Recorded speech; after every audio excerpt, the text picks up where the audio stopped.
halkani waa BBC oo aad ka dhageysataan muujadaha gaaggaaban FM-yada magaalooyinka qaar iyo barta internetka ee bbcsomali.com.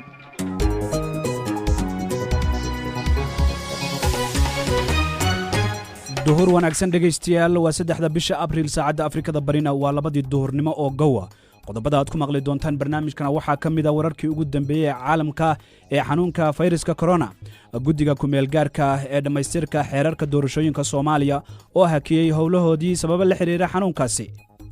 arrintan cudurka way soo xoogaysatay dadkii way kala xayirmeen in la is ilaaliyo loo baahan yahay taas daraadeed ayaa keentay in muxuu ahaa ay noo socon waayaan arrimihii kulamada aan la tashiga ku sameeynay inay noo socon waayaan oo magaalada Muqdisho aan ka bilownay anagoo u sii soconay safaro dawlad goboleedyada aan ku bixinayno xoolihii oo dhex mushaaxaya magaalooyinka kadib markii dawlado badan corona awgii dadkii ay ku xayireen guryaha. waxa kale oo aad maqli doontaan mid ka mid ah dalalka caalamka oo sii daayay maxaabiistii ugu badneed.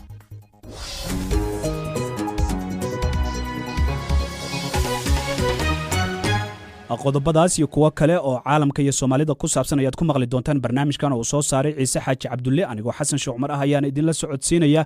waxaan ku bilaabaynaa wararka caalamka iyo Xasan Cali Geele. mahadsanid Xasan Sheekh Umar. booliska dalka Faransiiska ee gudaha magaalada caasimadda ee dalkaasi Paris waxay halkaasi ka wadaan dhaqdhaqaaqyo ay uga hortagayaan in tirada inta lagu guda jiro fasaxa ciidda masiixiga ee Easter ay dadku isu gudbiyaan cudurka coronavirus iyagoo isu imaanaya. dadka jabiya amarka ay dawladda soo rogtay ee ah in dadku aysan guryahooga ka soo bixin ayaa marka qofku ugu horreyso dembigaasi gal waxaa lagu ganaaxi doonaa €135 balse haddii mar labaad uu qofkaasi ku noqdo waxaa la ganaaxi doonaa €3,750 ama 6 bilood oo xabsi ah. taliyaha booliska magaalada Paris Demier Lament oo amarkaasi fulinaya ayaa dadka ka codsaday inay u hoggaansamaan awaamirta dawladda. Donc ça n'est pas un jeu vidéo tout ça, c'est une réalité. Il y a des morts. tani ma ahan ciyaar ee waa xaqiiqo dad ayaa dhintay. nasiib darro waa in aynu suuqa Rangis ka furnaa goobo lagu kaydiyo maydadka si halkaasi aynu u dhigno naxashadana soo gaaray sabab la xiriira tirada dhimashada ee sii kordhaysa. tani ma ahan ciyaar waxaynu halkan ku kaydin doonaa ilaa ku naxash. marka arrintu ciyaar ma ahan ee waa xaqiiqda marka aynu ka hadalno waa mid dhab ah. tan ayaa ah musiibada cudurkan. waxaa jira qoysas dadkoodii ay dhinteen oo murugaysan. waa arrin musiibo ku ah dadka dalkan Faransiiska. sidaa awgeed waxaan idinka codsanaynaa in aadna ku qamaarin noloshiinna iyo tan muwaadiniinta kale. Donc je vous en prie, ne jouez pas avec la vie de nos concitoyens. madaxa caafimaadka dalka Australia ayaa sheegay inay suurtagal tahay in tirada dadka cudurkan coronavirus uu dunida oo dhan asiibay ay 5 ilaa 10 jeer ka badan tahay 1 milyan ee haatan la xaqiijiyay. Dr. Brenda Murphy ayaa sheegay in tirada yar ee la shaaciyay dunida oo dhan ay tahay in wadamada qaar baaritaanada ay sameynayaan aysan ahayn kuwa la isku halayn karo oo cadeynaya dadka qaba cudurkan. bangiga adduunka ayaa shaaciyay in $1.9 bilyan oo gargaar degdeg ah uu ku caawin doono 25 wadan oo ka mid ah wadamada saboolka ah iyo kuwa heerka dhexe si wadamadaas ay ula tacaalaan cudurka coronavirus. lacagta ugu badan oo ah $1 bilyan ayuu bangigaasi ugu deeqayaa dalka India halkaasi oo lacagtaasi lagu soo iibin doono qalabka lagu baaro cudurkaasi kan lagu neefsado iyo sidoo kale qalabka kale ee looga gaashaanto faafitaanka cudurkani. shirkadda Google ayaa daabacday xog muujinaysa dadka caalamka ee isticmaala adeegga shirkaddaasi caalamka oo dhan taa oo lagu eegayay qaabka dawladaha caalamka ay isugu dayeen inay u xakameeyaan dhaqdhaqaaqa shacabka si looga hortago faafitaanka cudurka coronavirus. marka xogtan loo eego mid 5 usbuuc ka hor la soo saaray ama ay shirkaddan shaacisay ayaa waxa ay muujinaysaa in dalka Talyaaniga booqashada goobaha loo dalxiis tago ama meelaha lagu raaxaysto iyo dukaamadaba ay 94% hoos u dhacday balse dhanka Japan marka la eego tirada waxay hoos u dhacday oo kaliya 26%. golaha midowga Yurub ayaa uga digay dawladaha ku yaala Balkaniska in cudurka coronavirus aysan u isticmaalin in ay ku caburiyaan saxaafadda xorta. gudoomiyaha guddiga xuquuqul insaanka ee golahaasi midowda Yurub ayaa sheegay in tallaabooyinka dowladahaasi ay ku doonayaan inay uga hortagaan wararka been abuurka ah ee ku saabsan cudurkani coronavirus ay caqabad ku noqon karaan suxufiyiinta shacabka u soo gudbinaya wararka ugu muhiimsan. wararka kale ee caalamkana waxaa ka mid ah saamiyada shirkadda Shiinaha laga leeyahay ee bunka iibise ee Lakin ayaa aad hoos ugu dhacay kadib markii baaritaan lagu ogaaday in shirkaddaasi ay ka been sheegtay faa'iidadii ay bunka ka heshay sanadkii la soo dhaafay taa oo ay ku sheegtay $300 milyan. madaxa shirkaddaasi ayaa sheegay in laga badbaadiyey waxyaabaha shirkadda la sheegay inay iibisay oo la gaarsiiyey 40%. warkii caalamkana waa naga intaa aan ku celiyo xasan sheekh cumar iyo qaybaha kale barnaamijka. aad buu u mahadsan yahay xasan cali geelle oo wararka caalamka nala socodsiinaya. dhegaystayaal u diyaar garooba qaybaha kale ee barnaamijka. aynu ku bilownay in ka badan 1 milyan oo ah kiisaska xanuunka corona ayaa laga diiwaangeliyey guud ahaan caalamka sida ay ku sheegtay tiradii ugu dambeysay oo ay soo saartay jaamacadda Johns Hopkins ee dalka Mareykanka. arrintani waa argagax kale oo dunidu ay wajahayso. dhinaca kale xisbiga dimuqraadiga ee dalka Mareykanka ayaa waxa qasab ku noqotay in uu dib u dhigo musharaxii markaasi la tartami lahaa madaxweyne Donald Trump doorashada soo socota marka la gaaro bisha November ee sanadkan. haddaba wararkii ugu dambeeyey waxaa eegaya Faarax Lamaani. qiyaastii 54,000 oo qof ayaa u dhintay 210,000 oo qofna waa ay ka bogsadeen sida ay jaamacaddu sheegayso. tirada ugu badanna iminka waa midda Mareykanka oo shalay oo keliya dad ka badan 1,000 qof ay u dhinteen. isla Mareykankana waxaa xilkii laga xayuubiyey taliyaha markabka dagaalka ee Theodore Roosevelt oo sheegay in ciidanka badda ee Mareykanku aysan qaadin tallaabooyin ku filan oo looga hortegayo xanuunka oo ka dilaacay markabka dushiisa. xisbiga dimuqraadiga ee Mareykankana waxa uu dib u dhigay in uu shaaciyo magaca murashaxa la tartami doona Donald Trump madaxtinimada waddanka Mareykanka xanuunka COVID-19 awgii. madaxweyne ku-xigeenkii hore ayaa waxa uu hogaaminayaa murashaxnimada xisbiga isagoo ka horeeya ninka la tartamaya oo ah Bernie Sanders. waddanka Spainna in ka badan 10,000 oo qof ayaa ilaa iyo iminka u dhintay waana geeridii ugu badnayd ee dalkaas soo marta tan iyo wixii ka dambeeyey dagaalkii labaad ee dunida. sidoo kalena ilaa iyo 900,000 oo qof ayaa ku shaqo waayey xanuunka corona. dadka arrimaha deegaanka u ololeeyaana waxa ay sheegayaan in loo baahan yahay xeerar adag oo lagu joojiyo ka ganacsiga duurjoogta dunida si looga hortago in mar kale uu xanuunka corona dib u soo laba kacleeyo. xanuunkan ayaa waxaa la fahamsan yahay inuu ka soo bilowday suuq ku yaala dalka Shiinaha halkaasoo lagu iibiyo hilibka xoolaha. saynis yahanada ayaa waxa ay ka digeen in meelaha noocaas oo kale ah ay gacan ka geystaan cudurro cusub oo ku dhaca bini'aadmiga. ra'iisul wasaaraha Australia Scott Morrison ayaa isna waxa uu ku tilmaamay suuqyadaas in ay khatar ku yihiin sixada caalamka. I think this is a big challenge for the world into the future. The World Health Organization waxaan u malaynayaa in arrintan ay tahay saameyn weyn oo caalamka la soo gudboonaatay iyo mustaqbalka soo socdo iyo hay-adda caafimaadka adduunka iyo dhammaan hay-adaha caafimaadka caalamiga ah.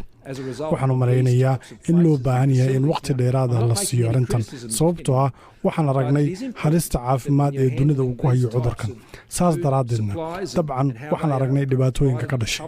hadda wax dhaleecayn ah amaba cidna toos uma abbaarayo oo cidna ma eedeynayo, balse waxaa muhiim ah in aad looga taxadaro cunooyinka bulshada loo geenayo, in sidoo kale la tixgeliyo nadaafadooda sababtoo ah haddii aan mudnaan gaar ah la siinin waa halis sidaan horeyba u aragnay. Food supplies and how they are provided to the public and how they're treated, these things can be very dangerous as we've seen. dhanka kalena laba laacib oo kubadda cagta caan ku ah ayaa waxa ay cambaareeyeen hadallo ay sheegeen dhakhaatiir Faransiis ah oo dhowaan markaa ka sheegay dood uu qabtay TV in tallaalka coronavirus marka hore ay tahay in lagu tijaabiyo dadka Afrikaanka ah. Didier Drogba oo hore ugu ciyaari jiray xulka waddanka Ivory Coast ayaa waxa uu sheegay in hadalkaas uu dhacayo ayadoo dadka Afrikaanka ah lala meel dhigayo xayawaanka la yiraahdo guinea pig, waxaana uu intaa ku daray oo uu yiri Afrika ma aha shaybaar tijaabooyinka lagu sameeyo. Samuel Eto'o oo isna u ciyaari jiray waddanka Cameroon ayaa waxa uu ku tilmaamay dhakhaatiirtaas inay yihiin kuwo dilaa ah oo cunsuriyiin ah. wuu mahadsan yahay Faarax Lamaane oo noo soo jeedinayay warbixintaasi guud ahaan ku saabsan caalamka iyo wararkii ugu dambeeyay ee xanuunka corona. markaana aynu aadno dhinaca iyo dalka Soomaaliya, guddiga wadajirka ah ee ku meel gaarka ah isla markaana ah guddiga diyaarinta xeerarka dhamaystirka sharciga doorashooyinka qaranka Soomaaliya ayaa waxa uu sheegay in si ku meel gaar ah ay u hakiyeen howlihii guddiga loo xilsaaray xanuunka corona awgi. guddiga oo loo xilsaaray howlo ay ka mid yihiin qoondada haweenka ee baarlamaanka waxay hawshooda bilaabeen bishii Febraayo ee sanadkan. haddaba sababaha uu guddiga hawsha qadka dabcan hakadka u geliyay iyo saameynta ay u geysan karto qorshaha guud ee doorashada codka iyo qofka ah ee lagu wado in Soomaaliya ay ka dhacdo waxaynu ka wareysanay gudoomiyaha guddiga Ibraahim Isaaq Yarow. ugu horeyna waxa uu weydiiyey Cabdiraxmaan Xaaji Cadow oo qadka telefoonka kula xiriiray bal waxa guddigani loo idmaday iyo howlahoodu waxa ay yihiin. guddiga wadajirka diyaarinta xeerarka dhamaystirka sharciga doorashooyinka qaranka waa guddi ka kooban labada aqal ee baarlamaanka laga soo kala xulay oo si joint ah wadajir loo magacaabay guddoonka baarlamaanka ay u magacaabeen iyaga oo raacaya tilmaamaha sharciga doorashooyinka qaranka ee baarlamaanka uu ansixiyey oo dhaqan galay iyo dastuurka. guddiga wuxuu saaran yahay inuu soo diyaariyo oo talo ka keeno qodobada u baahan in lagu dhamaystiro ama lagu faahfaahiyo sharciga doorashooyinka qaranka. waxaa ka mid ah nidaamka astaynta ama daadejinta deegaamaynta kuraasta baarlamaanka kow iyo xaqiijinta qoondada haweenka Soomaaliyeed ay ku leeyihiin baarlamaanka iyo kuraasta Somaliland u astaysan ee baarlamaanka iyagana qaabkii loo dooran lahaa iyo sidoo kale matalaada gobolka Banaadir oo iyadana loo baahan yahay in talo laga keeno xal laga gaaro. waajibaadka guddiga intaas ayaan hadda ku xusi karaa. guddiga wuxuu gaaray go'aan ah in shaqadiisu hakad geliyo marka guddiga marka go'aankaas sidoo u gaaray isaga iska go'aansaday si tashiyo ayuu la sameeyay cid ay qosayso. guddiga xaaladda lagu jiro horta waa u jeedaa howshiis wuxuu ku bilaabay dadkii ay khusaysay uu la tashanayay oo ay ka mid yihiin guddiga doorashooyinka madax bannaan ee qaranka iyo hay'adihii kale oo arrimahaas khuseeyeen oo ururada bulshada ay ka mid yihiin iyo guddigii marka hore sharciga doorashooyinka soo diyaariyey ee labada aqal meeshaasuu ka bilaabay. arrintan cudurka way soo xoogaysatay dadkii way kala xayirmeen in la is ilaaliyaa loo baahan yahay. taas daraaddeed ayaa keentay in muxuu ahaa ay noo socon waayaan arrimihii kulamada aan la tashiga ku samaynaynay inay noo socon waayaan oo magaalada Muqdisho aan ka bilownay annagoo u sii soconnay safaro dowlad goboleedyada aan ku bixinayno oo kulligood aan la soo tashan lahayn. guddiga ma rabo inuu kaligiis iska oo waraaqo intuu qoro baarlamaanka geeyey ma rabo. wuxuu rabaa in talooyinka uu dadka wax leh ee stakeholderska ah ee dhammaan wixii dhinacyada oo dhan ka kooban oo axsaabta xataa ay ku jiraan tay ka aruuriyaan inay baarlamaanka geeyaanba ay rabaan mandatekooda uu yahay. marka kulamadii baan noo suuroobaynin sidaas daraaddeed baan la tashi markaan samaynay aan go'aansanay inaan yara hakinno.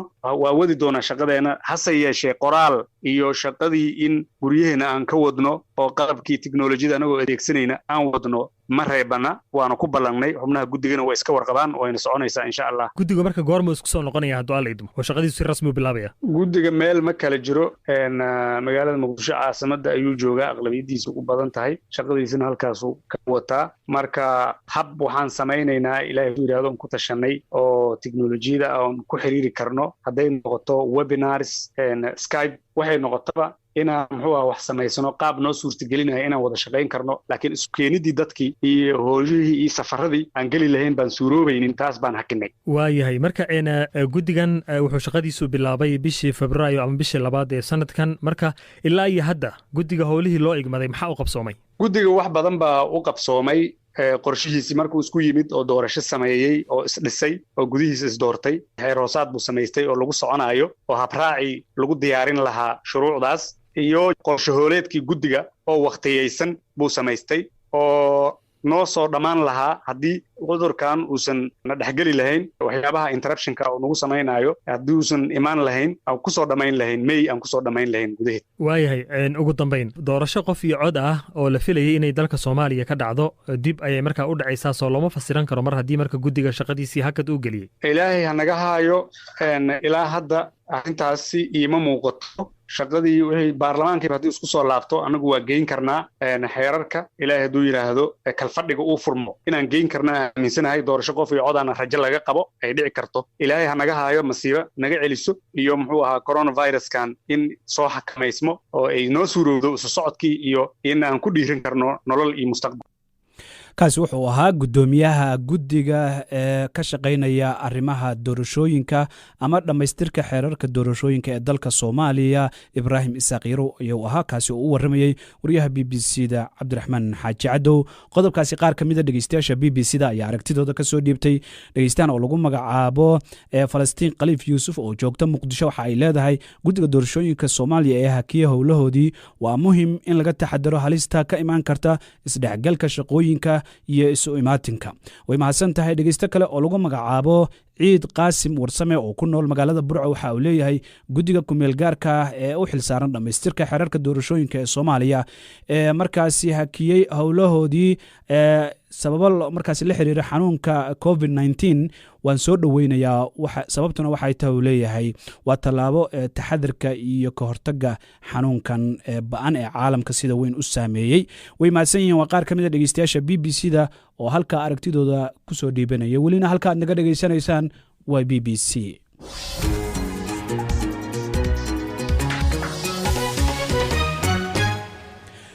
waa tahay dhegeystayaal markaana wadamo badan oo caalamka ka mid ah waxaa xanuunkan corona uu sababay in dalalkoodii ay xayiraad geliyaan oo dadkii loogu baaqay inay guryaha joogaan isla markaana aysan soo bixin. qaar ayaa bandow soo rogay, qaar ayaa xayiraad soo rogay. mid waliba dabcan muddo ayay soconaysaa, qaarkood bil ayay qaadanaysaa, qaarkood waxay qaadanaysaa asbuucyo, qaarkood lamaba ogaba xilliga ay qaadan doonto. wadanka Indonesia oo ka mid ah wadamada caalamka ugu dalalka badan ayaa waxa la leeyahay waxa uu sii daayay maxaabiistii ugu tirada badneed sabab la xiriira xanuunkan corona. dalka Hindiyana dadkii markii la xareeyay waxa isugu soo baxay magaaladii xoolihii. haddaba sheekadaasi Ciise Xaaji Cabdullaahi ayaan goordhow kala sheekaystay. xasan oo Indonesia waxay ka mid tahay dalalka ugu dadka badan caalamka. cudurkan coronavirusna waxa uu ku yeeshay saameyn aad u weyn. xayiraad ayaa lagu soo rogay dalka oo isu socodka iyo maaragtay in dadka ay isu soo dhowaadaan. saa awgeed ayaa waxaa dhacday in goobihii maxaabiista ay ku jireen ku sugnaayeen in dad fara badan ay la circiiraysay xabsiyadii. saa awgeed ayaa waxaa dhacday marka in dowladda ay ku dhawaaqdo in ka badan 30,000 oo maxaabiis oo ku jiray xabsiyada dalalkaasi oo maaragtay dambiye yaryar lagu haystay oo xabsiyadu ku jiray in dowladda ay sheegtay ama ay ku dhawaaqday in dadkaasi xabsiyada laga sii daayin doono sida ugu dhaqsiya badan si maaragtay xabsiyada ay u nafisaan oo dadka loo kala yareeyo. sababtaas awgeedna waxay tahay in cudurka coronavirus waxyaabaha lagu sheegay inuu ku faafay ay ka mid tahay in dadka ay goobaha isugu yimaadaan neeftii iyo dadkii istaabashadooda iyo waxyaabaha caynkaas cudurka laga qaado. ciisow dabcan guud ahaan dalalka caalamkuba waa ay fasaxayaan dadka maxaabiista ah si cudurkan looga gaashaanto ama dadkaasi uusan saameyn ugu yeelan. marka laakiin waxaad moodaa Indonesia in dadku ay aad u badan yihiin 30,000 oo maxaabiis ah ayaa laga sii deynayaa xabsiyada dalkaasi. waa dalkii ugu badnaa ee maxaabiis intaas tiradaas laeg sii daaya. Kenya oo maanta haddii aan eegno 4,800 oo maxaabiis ayay sheegaan waa sii daayaan. dalalka kale 2,500 waxyaaba ayay sheegayaan. laakiin Indonesia dee dabcan waxaa la dhihi karaa tirada dadkaasi ku nool aad bay u badan tahay. aad ayay u badan tahay. marka saa awgeed ayaa 30,000 waxay la tahay camal 500 oo qof camal ayay la tahay. saas awgeed ayayna dowladda marka ay go'aankaasi ku gaartay in loo kala nafiso xabsiyada. ciisow sheekooyinka ka dhashay xayiraadaha dalalkan lagu soo rogay caalamka waa ay badan yihiin. dalka Hindiya waxaa la leeyahay markii dadkii guryaha lagu xareeyay oo dowladda ay ku amartay in dadka guryaha aysan ka soo bixin waxaa soo baxay xayawaankii oo waxa ay yimaadeen la leeyahay meelihii dadku ku badnaayeen sida hoteeladii iyo maqaayadihii iyo goobihii kale dadku ay isugu imaan jireen. bal arrintaana ka war. xasan dabcan caalamka waxaa ka dhacda bandow markii dal lagu soo rido oo xayiraad buuxda ah uu ku dhaqan galo. waxaa dhacda in maaragtay goobaha cunada laga iibsada iyo dukaamooyinka weyn ee suuqyada laga dukaamaysto in ay furinin dadka maaragtay ay kasoo iibsadaan waxyaabaha cuno iyo farmashooyinka ay tegi karaan. laakiin dadkii markii lagu xareeyay guryaha ayaa sheekada cajiibka waxay tahay xayawaanaadkii guryaha ku jiray iyo kuwii kaymaha ku jiray ayaa soo baxay oo magaaladii soo galay. way u soo dalxiistageen marka magaalada ilaan zaxmadii ayaa ka yaraatay gabaaradii ma jiraan marka waxaad leedahay fursad ay heleen. marka waxaa la soo qaaday sawiro fara badan oo baraha bulshada la soo dhigay oo BBC da xaqijisay oo ah in waxaad arkaysaa tiro fara badan oo aray ah iyo lo oo maaragtay hoteeladii dadkii ay fariisan jireen dalka hindinayana ciisow lo-da ku badan qaarkoodna waaba caabudaanba marka lo-dii ayaaba hoteeladii hortaagan oo eegaysa dadkii maadaama dadka aysan fariisan karin waxba ka iibsan karin in cuntada loo xiro ay qaataan marka xoolihii ayaa albaabka hortaagan oo eegaya magaaladii kuwa qaarkoodna waxaad arkaysaa xasanow iyagoo wadada iska dhex barxaday oo iska dhex fadhiya oo cooskii magaalada ka dhex baxay iyo geedihii iska daaqaya dalka Welsh wadanka magaalo Welsh la dhaho oo Ingiriiska ku taalo ayadana waxaa ka dhacday in ariga aridureedka uu magaalada soo galo ariga ayaa marka waxa uu yimaaday meel weyn oo hotel ah oo casri ah oo lacag fara badan oo qaali ah lagu jiifto marka cows iyo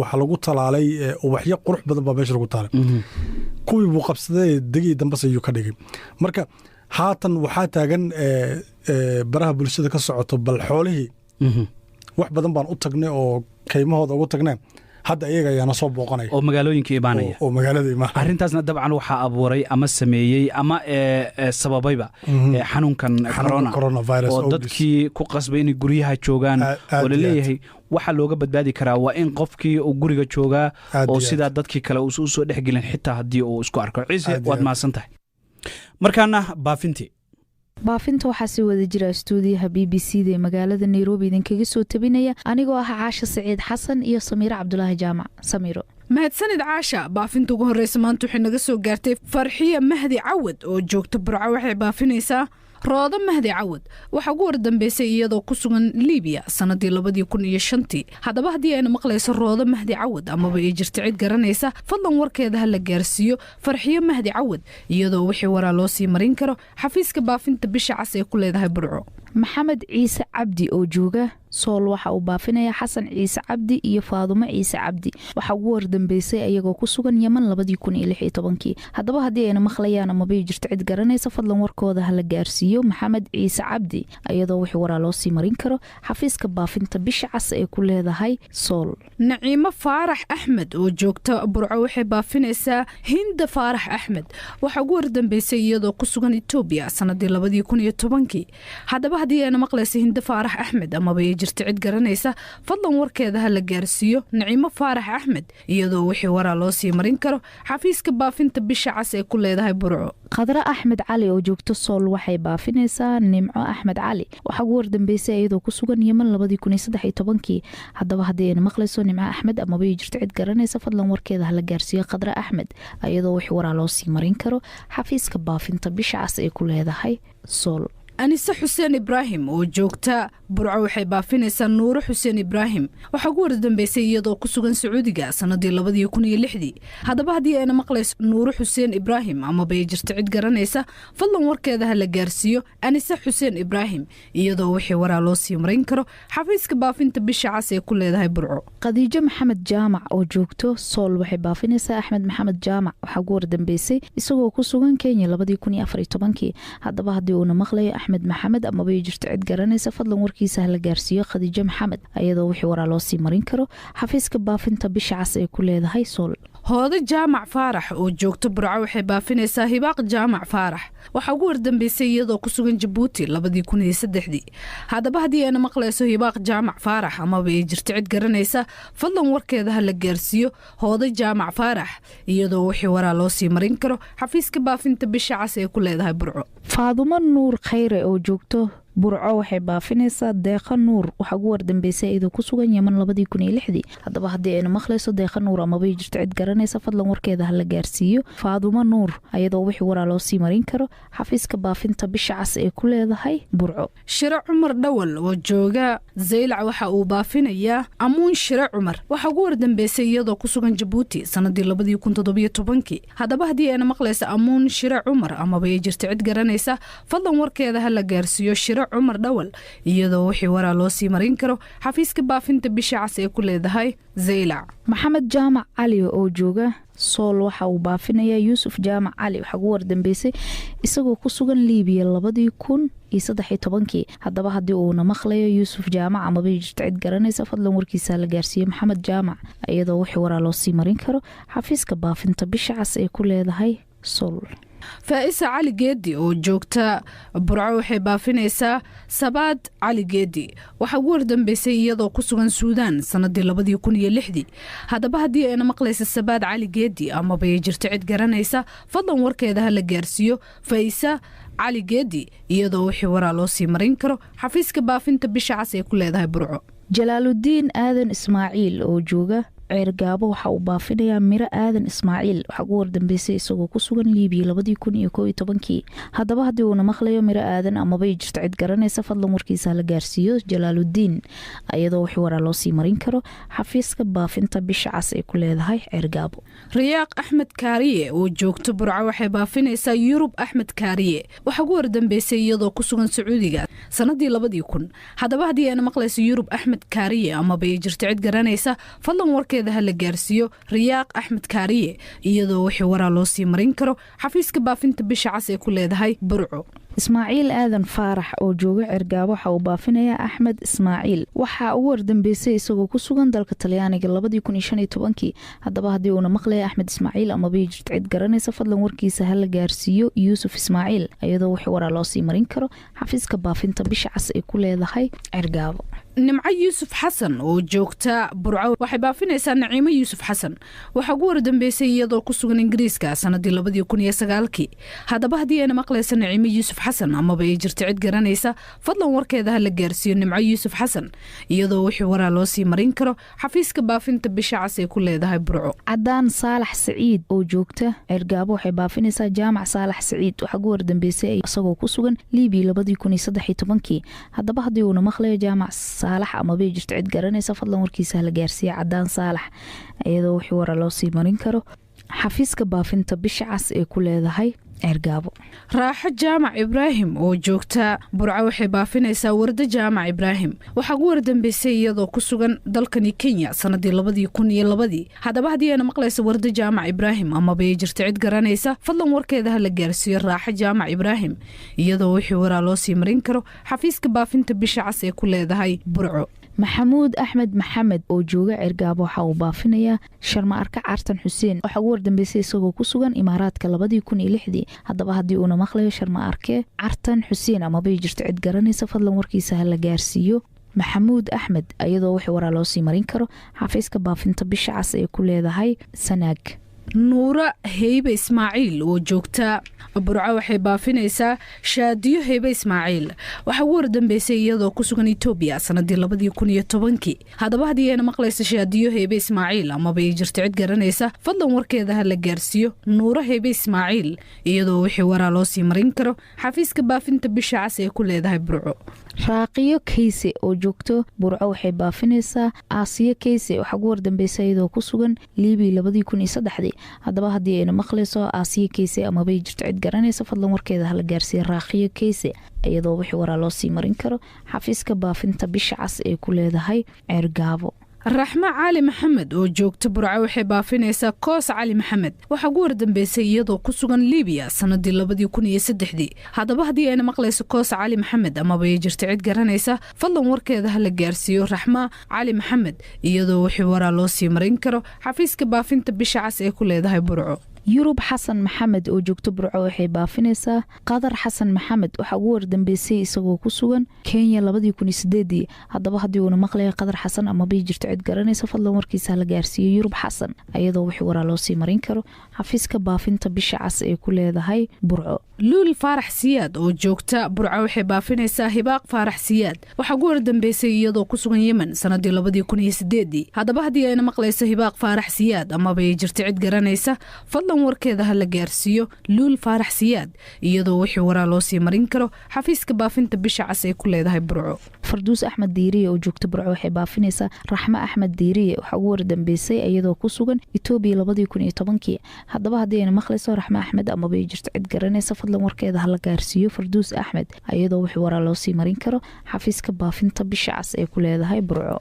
xuseen cabdulaahi warsame oo jooga burco waxa uu baafinayaa yuusuf cabdulaahi warsame waxaa ugu wardambeysay isagoo ku sugan jabuuti sanadii 2015 haddaba haddii uuna maqlayo yuusuf cabdulaahi warsame amaba ay jirto cid garanaysa fadlan warkiisa ha la gaarsiiyo xuseen cabdulaahi warsame iyadoo wixii waraa loo sii marin karo xafiiska baafinta bisha cas ee ku leedahay burco baafintana maanta waa naga intaa aad bay u mahadsan yihiin samiire cabdulaahi jaamac iyo caasho siciid oo nala socodsiinayey baafintii guud ahaanna baafintaas ayaa ugu dambeysay barnaamijkii duhurnimo oo uu soo saaray ciise xaaji cabdulle dhammaanteen haddii allaha awoodda la yidhaha waxay noo ballana 5 galabnimo iyo barnaamijkii dooda jimcaha